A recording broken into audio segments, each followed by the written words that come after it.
Assalamualaikum warahmatullahi wabarakatuh. Waalaikumsalam warahmatullahi wabarakatuh. Oke, selamat pagi anak-anak. Pagi luar biasa. Oke, aduh kurang semangat ini. Bagaimana kabarnya hari ini? Pagi luar biasa. Oke, tepuk tangan dulu buat kita. Ya, sebelum memulai pelajaran ekonomi pada pagi hari ini, alangkah lebih baiknya kita berdoa sesuai dengan agama dan keyakinannya masing-masing. Berdoa dipersilakan. Selesai. Ya, dibuka bukunya. Oke. Sebelumnya akan Bapak presensi dulu ya. Yang pertama, Eko, Dir, Budi, dir, Siti, Hadir, Heru, hadir, Eko, hadir, lalu Siti, dir, lalu Gita, dir, kemudian Budi, hadir, Katon, hadir, Agung, datang Pak. ya.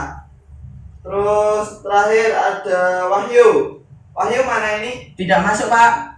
Oh, kemana ini Wahyu? Tidak tahu. Ya, dikasih tahu kepada Wahyu ya untuk besok masuk. Ya Pak. Kalau sakit jangan lupa izin ke Bapak Ibu guru terkait ya. Ya, anak-anak. Ya, Ya. bagus. Selanjutnya kita akan memulai pelajaran pada pagi hari ini. Sebelumnya apakah ada yang ingat terkait pembelajaran minggu kemarin? Ayo, minggu kemarin apa? Ayo. Pasti udah pada lupa ini ya. Ya Pak, lupa Pak. Aduh, ayo, pasti nggak belajar ini, oke? Nah, Bapak ingatkan lagi ya, untuk pelajaran minggu kemarin kita membahas tentang inflasi. Apa itu inflasi? Lupa lagi ya? Iya Pak. Oke, inflasi itu adalah kenaikan harga secara umum dan terus-menerus dalam jangka waktu tertentu. Begitu. Sudah ingat belum? Sudah Pak. Sudah, oke. Sudah. Untuk jenis-jenis inflasi ada berapa? Ada 4 Pak. Oh ya, bagus, pinter sekali. Tepuk tangan dulu. Wah, ya. Kemudian ada 4. Apa saja coba? Lupa Pak. Duh, oke, Bapak ingatkan lagi ya. Yang pertama itu ada inflasi ringan. Inflasi ringan itu kurang dari 10%. Kemudian inflasi sedang itu 10 sampai 30. Oke, kemudian ada inflasi tinggi itu 30 sampai 100. Ya.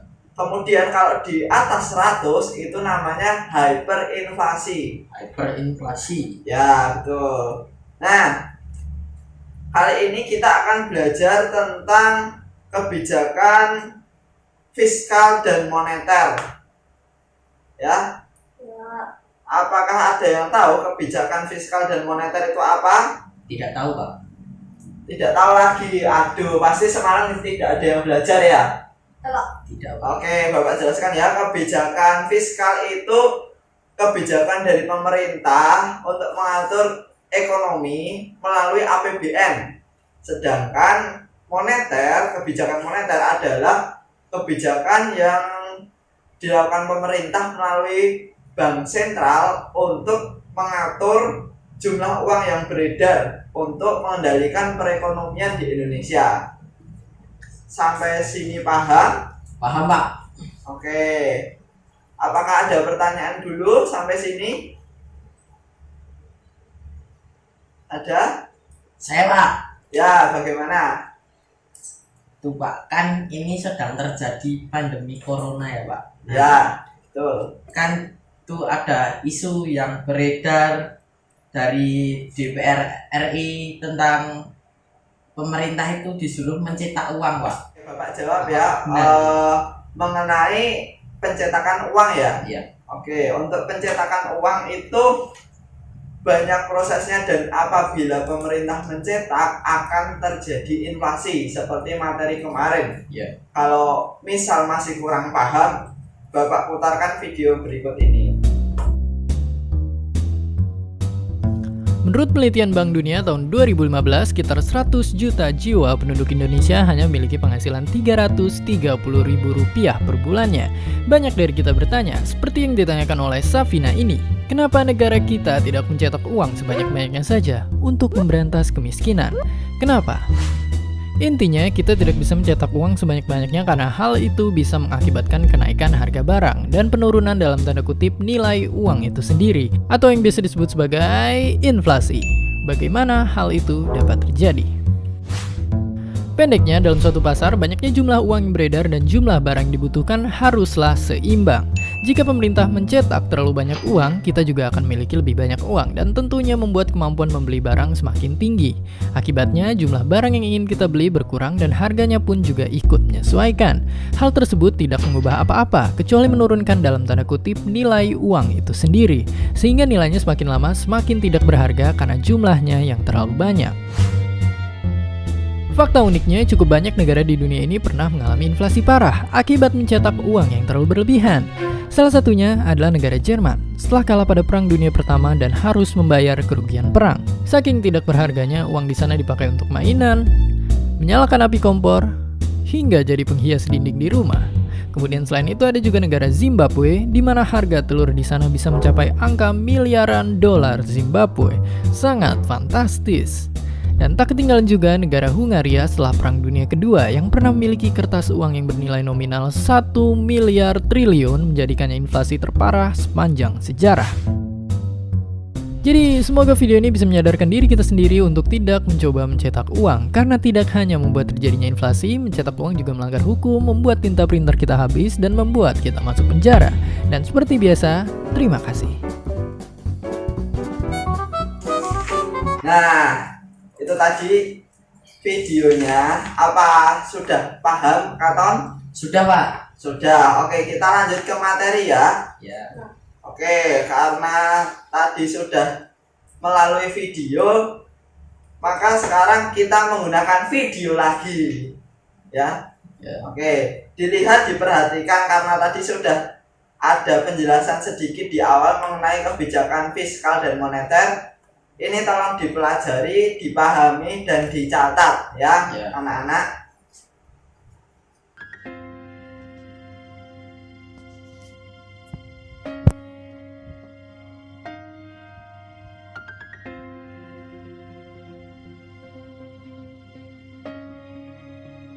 Kebijakan fiskal, kebijakan moneter.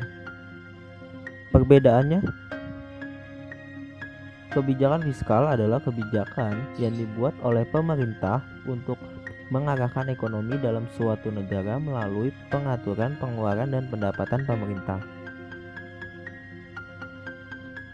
Lalu, kebijakan moneter adalah upaya untuk mencapai tingkat pertumbuhan ekonomi yang tinggi secara berkelanjutan dengan tetap menjaga kestabilan harga di pasar. Tujuan dari kebijakan fiskal adalah meratakan kesejahteraan masyarakat. Yang kedua, mendorong pertumbuhan ekonomi. Yang ketiga, meningkatkan distribusi pendapatan. Yang keempat, meningkatkan pembangunan nasional. Tujuan dari kebijakan moneter adalah pertumbuhan ekonomi. Yang kedua, membuka lapangan kerja baru. Yang ketiga, menciptakan kestabilan harga. Yang keempat, menjaga keseimbangan neraca pembayaran dan perdagangan.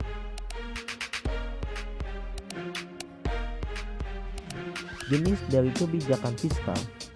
Yang pertama ada kebijakan keseimbangan. Yang kedua kebijakan surplus. Yang ketiga kebijakan defisit, dan yang keempat ada kebijakan dinamis. Jenis dari kebijakan moneter.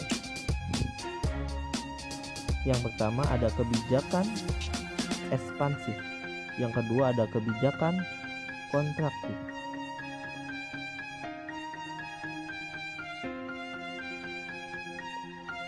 APBN adalah alat atau instrumen kebijakan fiskal. Seberapa besar belanja pemerintah dan seberapa besar penerimaan pajak dan non-pajak yang ditetapkan untuk mempengaruhi perekonomian. Instrumen dari kebijakan moneter.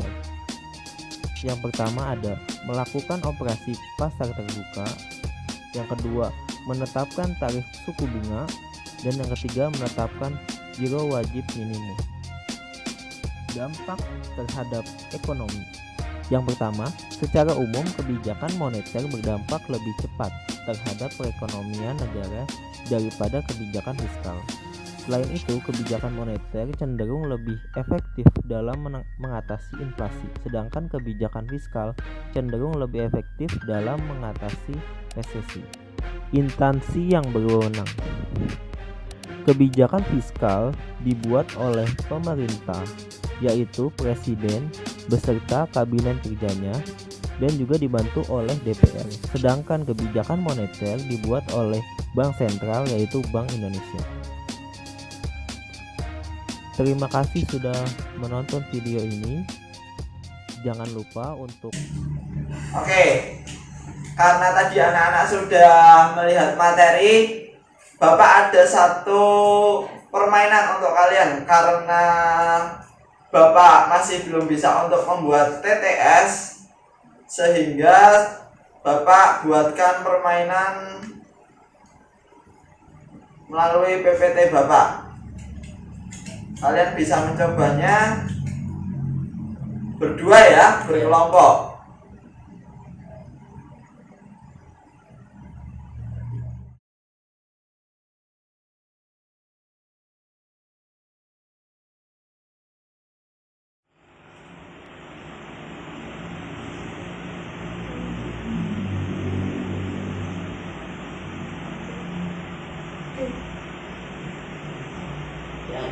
mana? Ya, betul.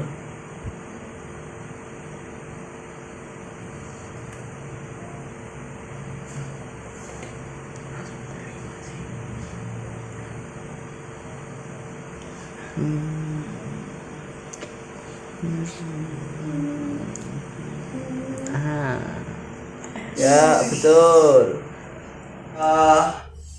Itu tadi pelajaran hari ini. Apakah ada yang bisa menyimpulkan? Saya, Pak.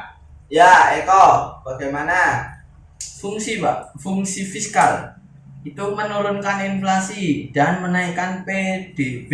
Betul. Sedangkan fungsi moneter itu untuk kestabilan ekonomi dan kestabilan harga dan kestabilan neraca dagang.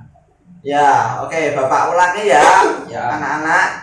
Yang pertama, fungsi dan peran dari kebijakan fiskal. Yang pertama, menurunkan tingkat inflasi. Yang kedua, mengurangi tingkat pengangguran.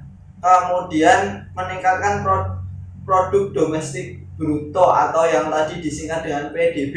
Ya. Kemudian yang terakhir, meningkatkan pendapatan dari masyarakat. Nah, kemudian instrumen dari kebijakan fiskal ada anggaran defisit, kemudian ada anggaran surplus, dan yang terakhir ada anggaran berimbang. Paham? Nah, untuk kemudian ada fungsi dan peran dari moneter itu untuk menjaga kestabilan ekonomi, kestabilan harga, kesempatan kerja dan pemerataan pendapatan, kemudian keseimbangan neraca pembayaran dan neraca dagang. Dan ada juga instrumen dari kebijakan moneter.